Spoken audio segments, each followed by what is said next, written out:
I was sitting here watching, nothing but movies from the 70s all week long. And, I was actually inspired by a conversation that we had about how people can't make movies like they did back in the 1970s. Why do you think that is?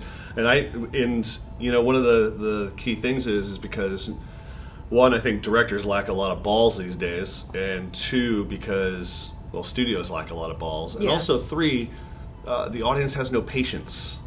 Well, yeah, I mean, you look at Rosemary's Baby and The Exorcist, and those are movies that it takes a while for things to get going. Yeah. And it's not just audiences. I mean, audiences have been shaped by that, the studios and execs and producers are always asking, well, what's that thing on page 10? The thing on page 20, can you make it happen on page 15? We need something scary right away.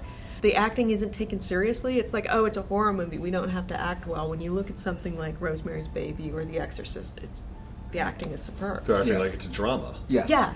And they're playing it like a drama, so Right. it is a drama. Right. It's just scary. A lot of filmmakers from sort of my generation, we grew up on 80s films, and as a result, we don't look back and go, oh my God, that was terrifying. Yeah. What we look back is, oh, that was cool. Yeah. So we've sort of come into a time in horror movies that I call post-scary, where the filmmakers aren't even trying to scare the audience anymore. It's nostalgia factor. Yeah. And it's something where it's like, if it's got a big skull with googly eyes, and it's got or a head exploding or just blood spraying all over the place, that's cool. Yeah. That's cool. Yeah. That's what the audience wants. They don't want to be scared Yeah. as much.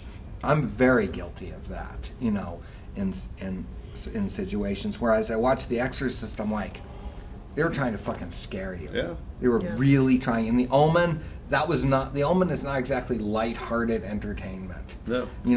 And that's a studio funded, big budget, Final Destination-esque movie. Yeah. And it's grim. There's a lot of grim stuff going on. Much safer film than The Exorcist. Sure. I mean, The Exorcist, that's got scenes in it now that, first of all, NC-17, just bam, right there. Yeah. Couldn't show in any theaters. I want everybody to think about that. The Exorcist, which was nominated for an Oscar, could not be shown in any theater now. There's no way that movie would get an R. Yeah. It's impossible. You see that woman masturbating with that Crucifix. woman, that little girl. Yeah.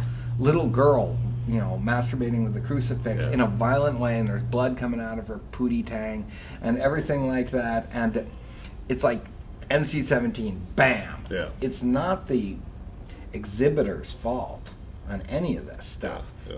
There's just a huge amount of pressure that these things won't make money. Yeah. Nobody believes they will, because they've sort of, films aren't for grown-ups anymore. No. The Exorcist was for grown-ups. Yeah. Rosemary's Baby was for grown-ups. These were not little kids' films. And that's the thing, is if you watch it all through the 70s, what you begin to see happening is you can see how the audience is getting skewed younger and younger and younger and younger. And when you do make a horror movie for adults, what I notice happens is people like it, and they take it seriously. I mean, Martyrs is not for little kids. No. And even though Pascal Loutier was very mean to me once upon a time, I have to say that Martyrs is, that's an adult horror film. Yeah. Oddly enough, Human Centipede isn't. Human Centipede is a goof It's a cartoon. It's a goof fest, but has such a powerful idea behind it. But movies like Martyrs and even The Inside and Let the Right One In, even though it's got kids in it, that is not a movie for kids. This coming from the guy that just made Night of the Demons, by the way. Let's put that in context. Which is pretty far from adult horror. Yeah, which is about as juvenile as you can get. Really, it's there's a grown-up factor where grown-up directors tried to make movies for grown-ups that tried to say something. Well, yeah. And tried to hit you in a visceral level that made you think and scared you. And we just can't seem to do that anymore. Well, like I said, I think that a lot of, what it is nostalgia. I mean, I think that the whole generation and our genre today is predicated on, what did they do back in the 80s or 90s or 80s or 70s that was cool?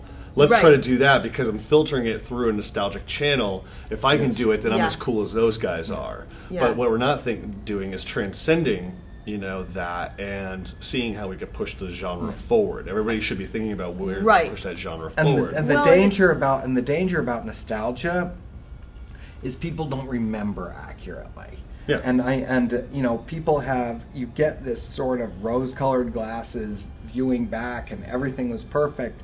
I know this from doing Night of the Demons, but mainly from what happened when we wrote Mother of Tears with Dario Argento. Yeah. Is that people saw the flaws in the movie, and there's flaws in it, but people saw the flaws in it and also forgot about the flaws that were in Suspiria and were in Inferno. Yeah. When I was on set of a couple of remakes, I said, "Well, why are you remaking this?" And Yeah. because the original is good, and they'd be like, "Well, it's kind of flawed, but there's a reason why the classic is a classic." Producers, execs, studios feel safer if, okay, there's already been an audience for this book, this comic, this movie from the 80s. We're going to have brand recognition. We don't have to sell something new. It's sort of like someone else has said it's okay.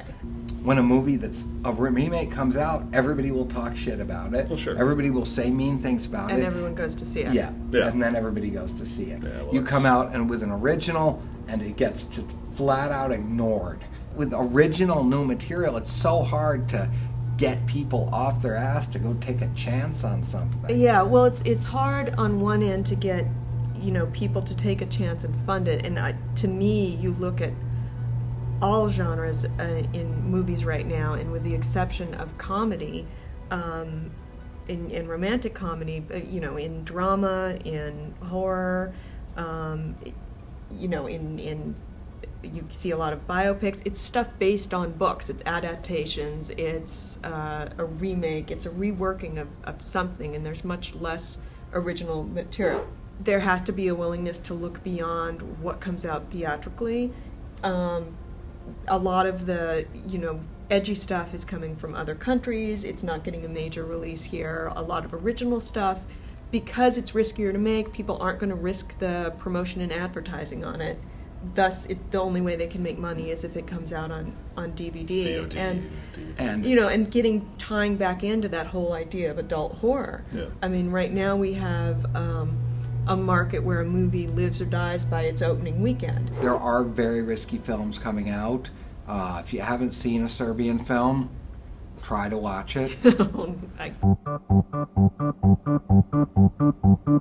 Happy, happy Halloween, Halloween, Halloween. Happy, happy Halloween, silver shamrock. Happy, happy Halloween, Halloween, Halloween. Happy, happy Halloween, silver shamrock. It's almost time, kids. The clock is ticking. Be in front of your TV sets for the Horrorthon. And remember the big giveaway at 9. Don't miss it. And don't forget to wear your masks. The clock is ticking. It's almost time. Happy, happy Halloween,